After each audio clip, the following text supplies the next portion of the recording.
Thank You don't have a... goodness. Yeah. We are live.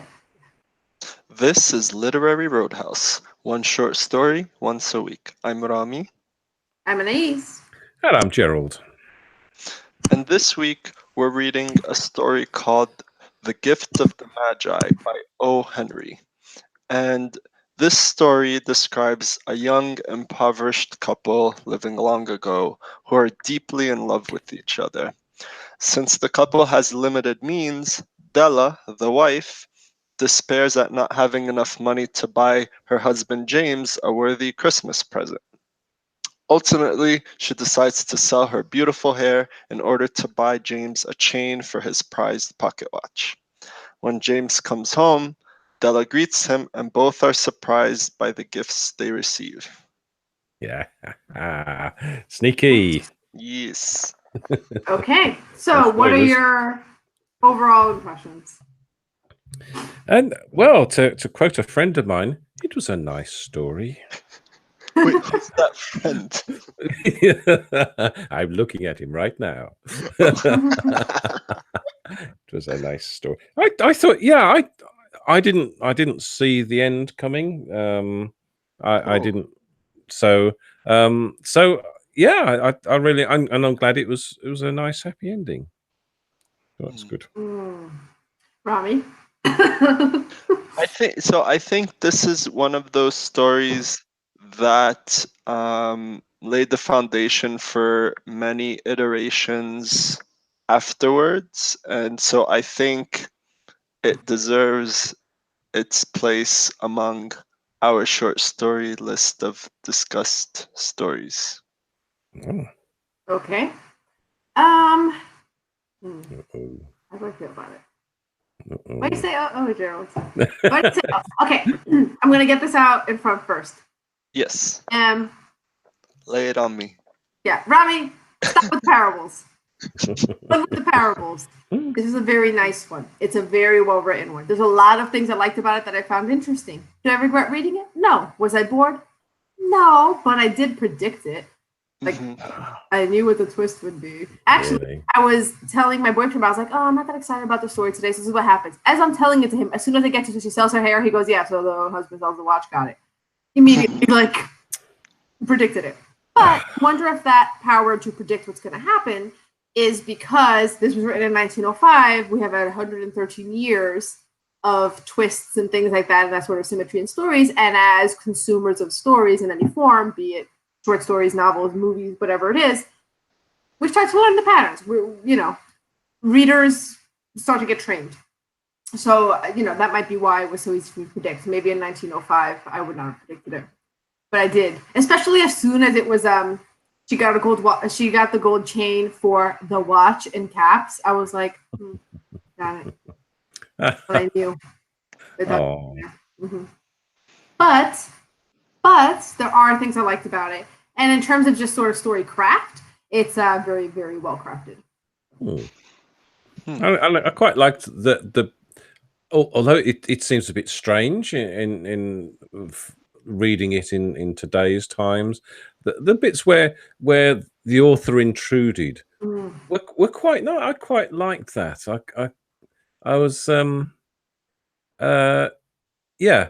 When it says, while the lady of the home is slowly growing quieter, we can look at the home, and it then sort of introduces that little look around that provides the backstory to the whole story, really.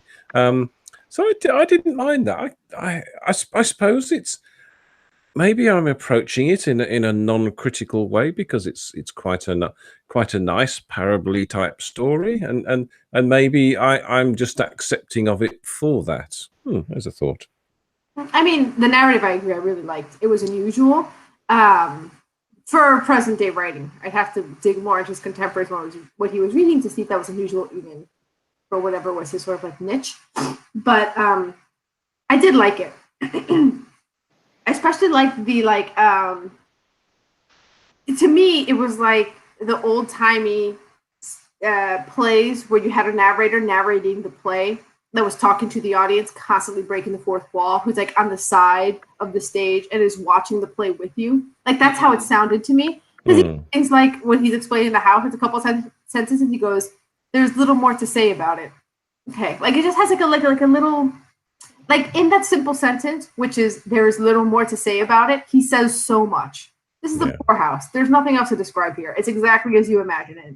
Poor people living in a poorhouse. End of. And just that sentence, the way where it feels like it's a narrator communicating that to you beyond the fourth wall, feels really just different. I liked it. I like that a lot. Also, I also liked when Jim comes home and they embrace each other after he stares at her for a while, and they embrace each other, and it's like for 10 seconds, let us look elsewhere.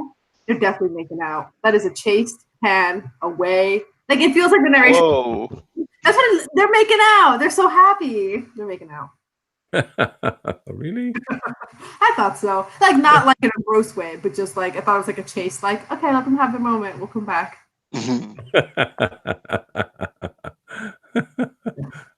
Funny. You guys didn't read it that way, No. where he like pans away. No. Grace. See, that's yeah. I I could was just see looking. that. Yeah. I'm just looking for the bit where. Oh no! I think. Oh no! I don't know. They try to I, find I, it. I took Let Us Look in Another Direction as the narrator now starting to talk about what Jim did. It's like, okay, I explained to you all the backstory of what Della did. Now let's take it to Jim. But maybe that's not the right interpretation. Possibly. I think it's because it followed right after. Jim put his arms around his Della. And you cut right there instead of just having what. So that's why I thought, like, oh, like we're panning away from something. Especially because he did it before when she was crying. Let her cry in peace. Let's look elsewhere, right? Mm-mm. Anything that feels intimate. He already panned away in the first part, so it felt like that's what was happening here, too.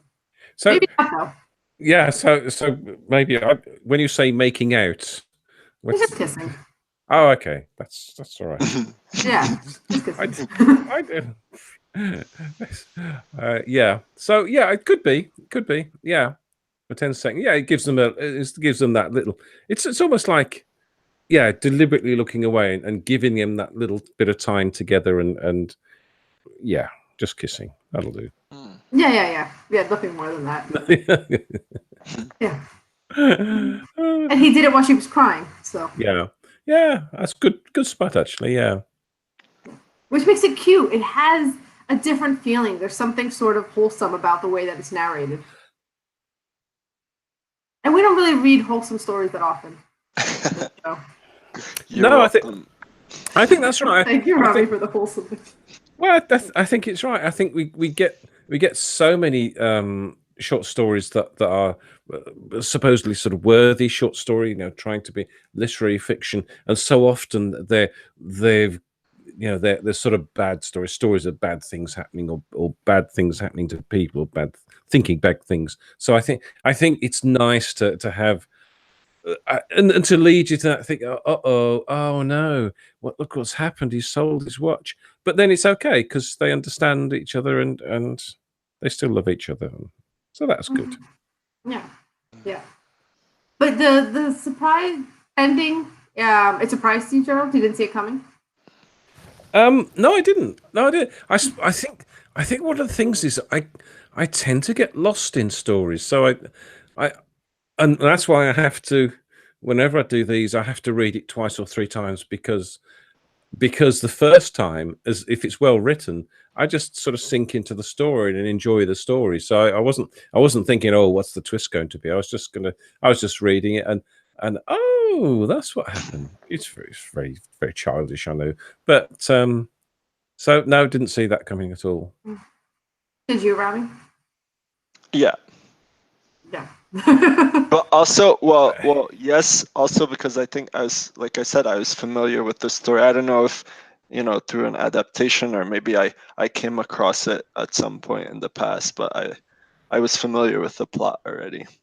So this is one of those stories where I heard a little bit like Monkey's Paw. I'd seen references to it at the time, but I never actually like read it or So yeah, it was my first time like really knowing what the Gift of the Magi is, but I knew it existed, right? Ooh.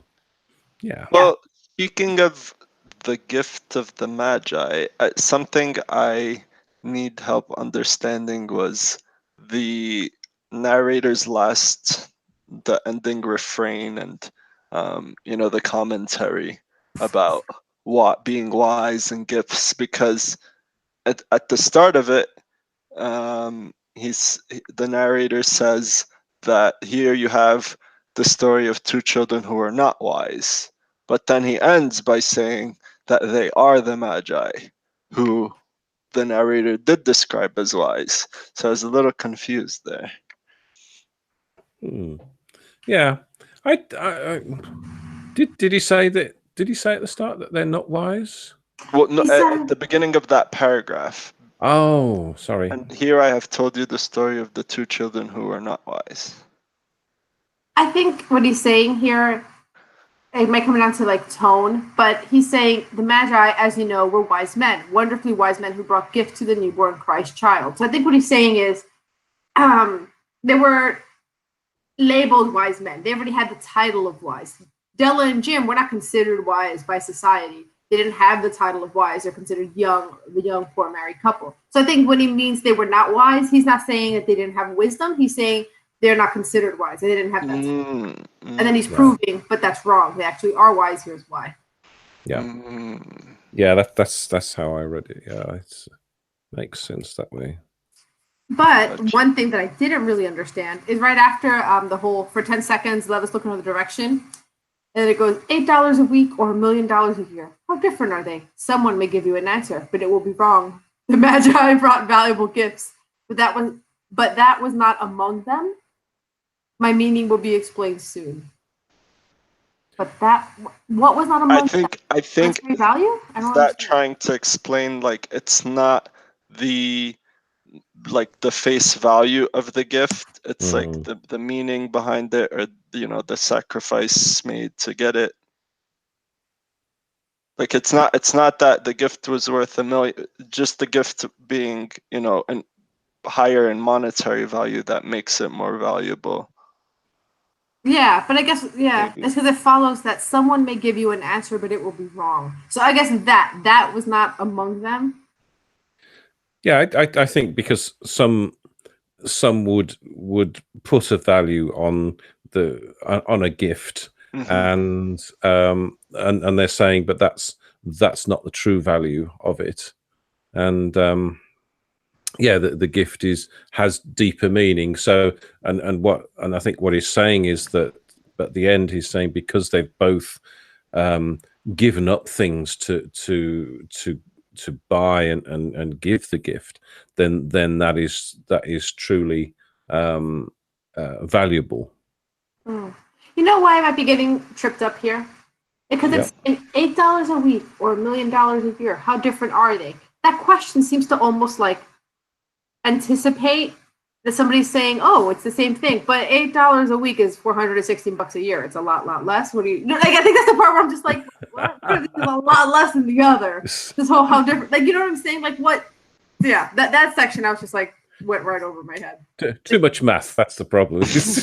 Yeah, someone will give you an answer. Yeah, there is a hard mathematical answer here. So, because I almost feel like that question is supposed to be like, it's better to get a lump sum or to have a cash flow. The lump sum, because they're not the same, right? You're looking too deep. No, it's not even too deep. Just surface reading that, just scanning it for the first time. I go, no, what are you talking about? What are you talking about? This is insane. You're crazy. So yeah, that's the part where I'm like, wait a minute. So for me, I think the thing that I would talk about the most is the narrative stuff. That was the part that I liked the most. Yeah. I think it was the way it was written was very sort of very gentle, very steady. I think it was written very carefully too, and the narration was apposite. It sort of appeared at the right sort of times, and was able to. So I think in a short story, especially one as short as this, it's sort of 1,500 words or something. I think any explanation of the backstory would then stick out like a sore thumb and be quite clumsy. So just by simply stopping the action and then giving a few sentences of narration there, I don't know. Normally I hate things like that, but this I don't know. It seemed to fit in really well here. To expand on what you're saying, it's really focused and clean. So one of the things I was noticing is where sort of the descriptive focus is. It's first on their poverty, because it doesn't give you any details about them as people, their interests, their relationship. It doesn't tell you anything about that. But here's how much money he used to make. Here's how much money he makes now. Here's what she spends her money on. Here's how much money she has left over. That calculus is in there in a lot of detail because it's important to the point of the story. It's very focused, right? And it goes into a lot of detail about how her hair is so amazing that even if a queen were here, she'd be showing off her hair. And his watch is so amazing that even if a king were here, he'd be looking at his watch all the time. So the focus of what is described is very focused. You know what I'm saying? Like, it's just like, it's very, yeah. Which is very parable-like, right? That is parable-like, where you are getting out this one lesson, so you only give the information that you need. Nothing else matters. Yeah. I think that's right. I think it's and it's there's no it's all a bit sort of tell not show, isn't it? Really, it's you know, this is what it's about. It's all about the money. It's all about the value of gifts, and you're left in no doubt. You don't have to work too hard to work out what it's about. It's a parable.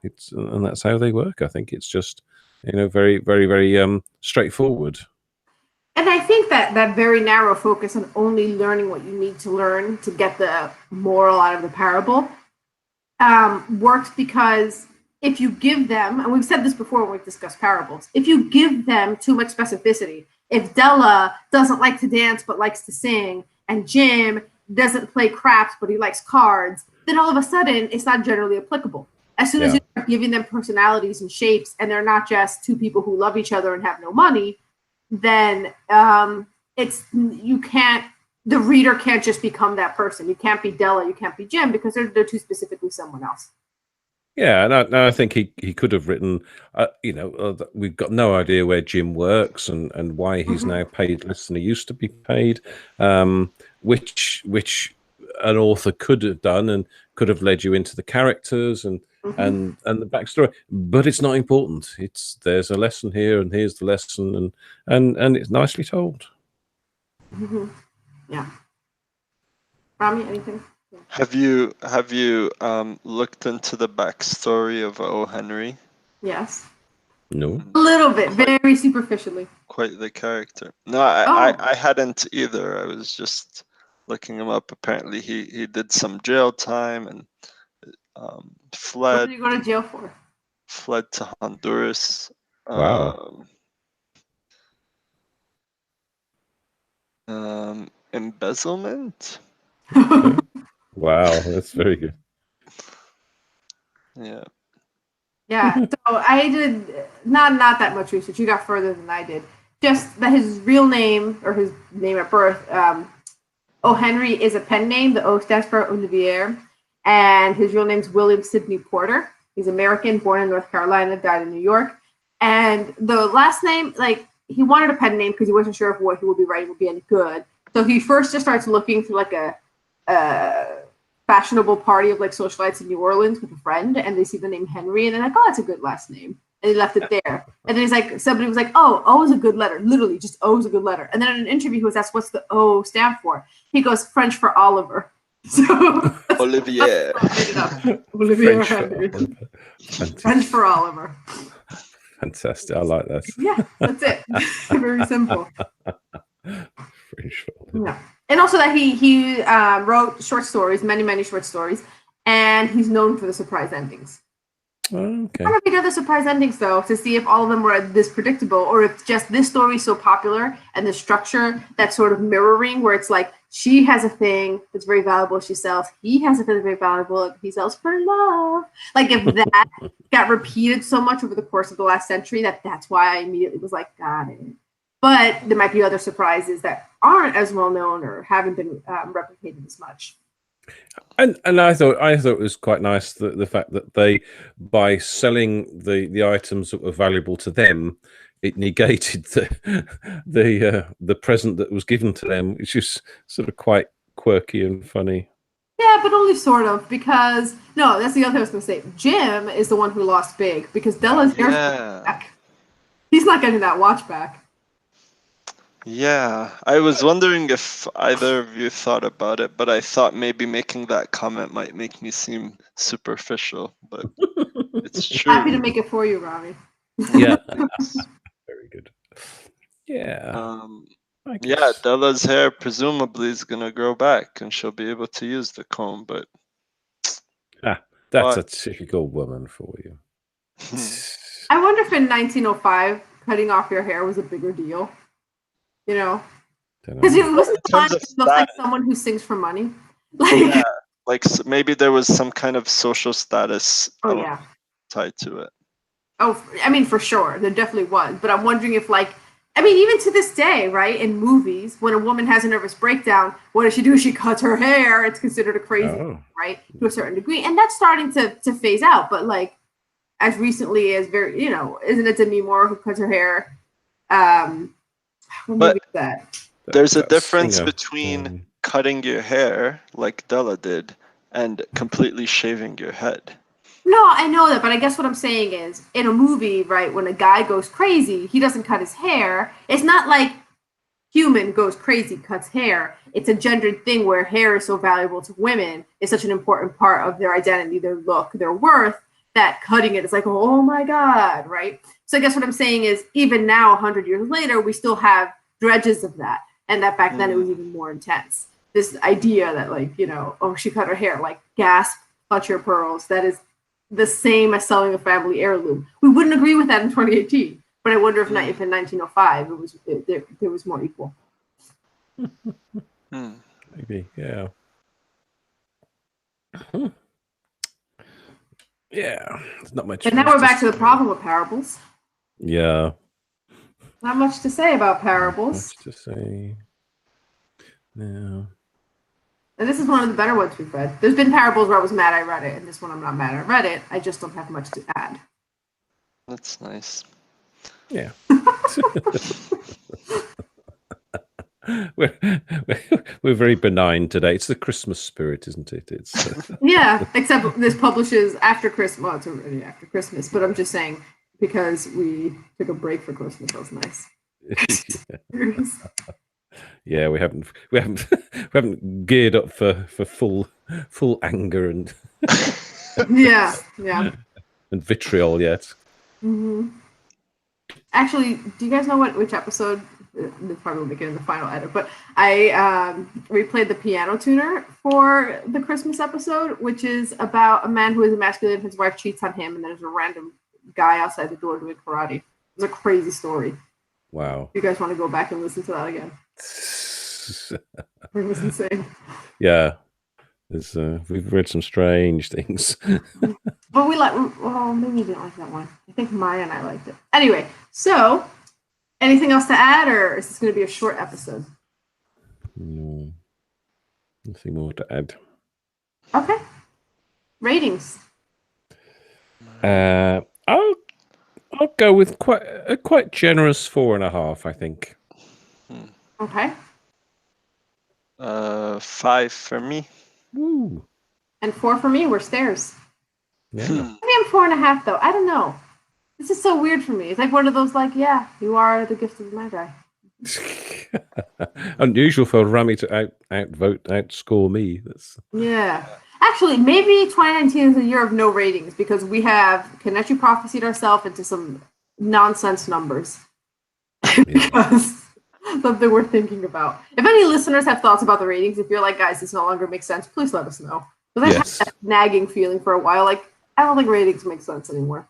No, I think as long as they make sense to the reader, that's all that matters. I don't. Yeah, but it doesn't to me. Yeah. Wait, no. So pick a number that makes sense to you. Anything between 4 and 5, inclusive, is fine. Okay, we'll go with that. Yeah, so I'm going to start giving ranges for ratings. 4 to 5 inclusive. That's my rating. You Can't do that.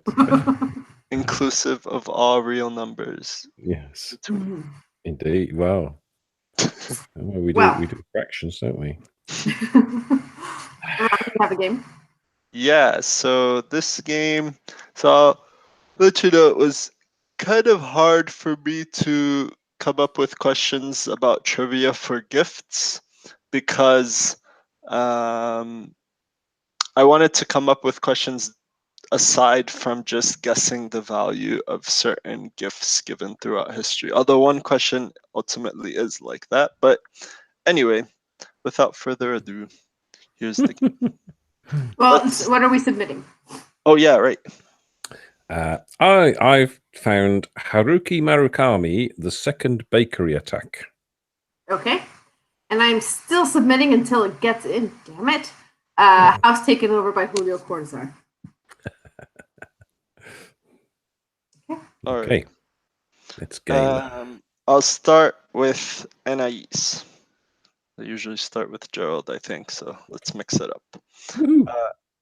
Anais, who did the last Maharaja of the Sikh Empire, named Duleep Singh, present with the 186 carat Koh-i-Noor diamond in 1849?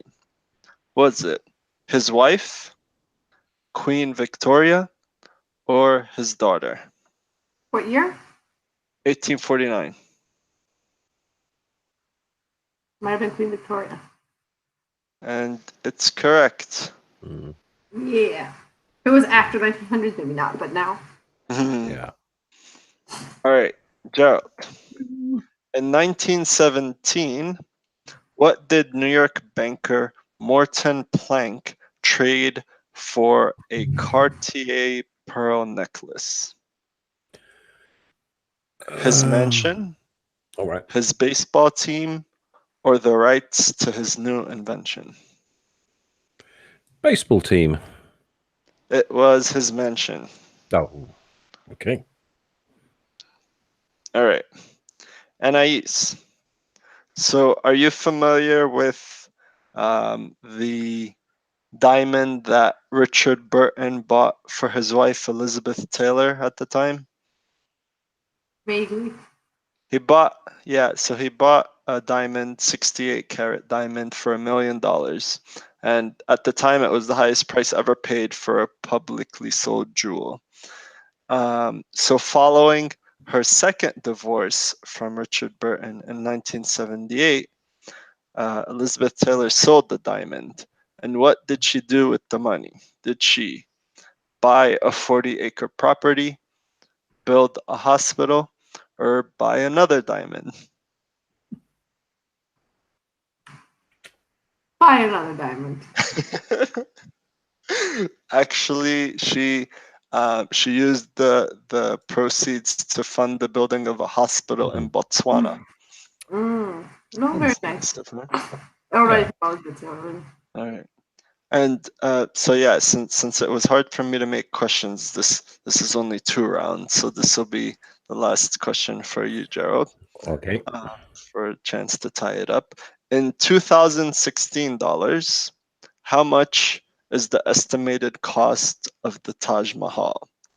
652 million, 827 million, or 1.2 billion? Has to be 1.2 billion. 827 million. No. Really? Yeah. Nice. Yeah. So there's a bonus one that I'm gonna give you anyway because it's a kind of a sad backstory to it. So I mentioned this New York banker who traded his mansion for a pearl necklace, right? So at the time, pearls were super valuable. So the necklace was worth $1 million or 20 million in 2016 dollars. And he traded his 6-story Fifth Avenue mansion and gave it to Cartier. But a few years later, Mikimoto invented cultured pearls, and it caused the pearl prices to crash. And after the wife, Mrs. Plank, died in 1956, the necklace was sold for just $150,000. And this Fifth Avenue mansion is still the Cartier's flagship store in New York to this day, and it's probably worth in the hundreds of millions of dollars. Wow. Wow.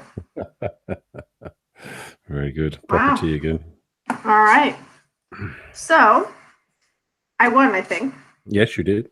Okay. So, we'll be reading House Taken Over by Julio Cortázar. But before you go, share your wise thoughts on the story with us at our Facebook group for fans, the Literary Roadhouse Reader, or on Twitter at Lit Roadhouse, or our website, literaryroadhouse.com. Christmas has passed, but that doesn't mean that giving is over. We want to give you a curated list of books to read. Join the Literary Roadhouse Book Club, a monthly novel discussion podcast. This month, we're reading the 2018 Man Booker Prize winner, Milkman, by Anna Burns. It's supposed to be weird, but smart. We look forward to the challenge. And you don't need to sell your hair to support Literary Roadhouse. If all you can spare is $1.87, that's something. Support us at patreon.com/Literary Roadhouse. Every $1.87 helps. As always, share this podcast with a disembodied narrator chastely looking away from your makeout sessions. Until next time, read a good story.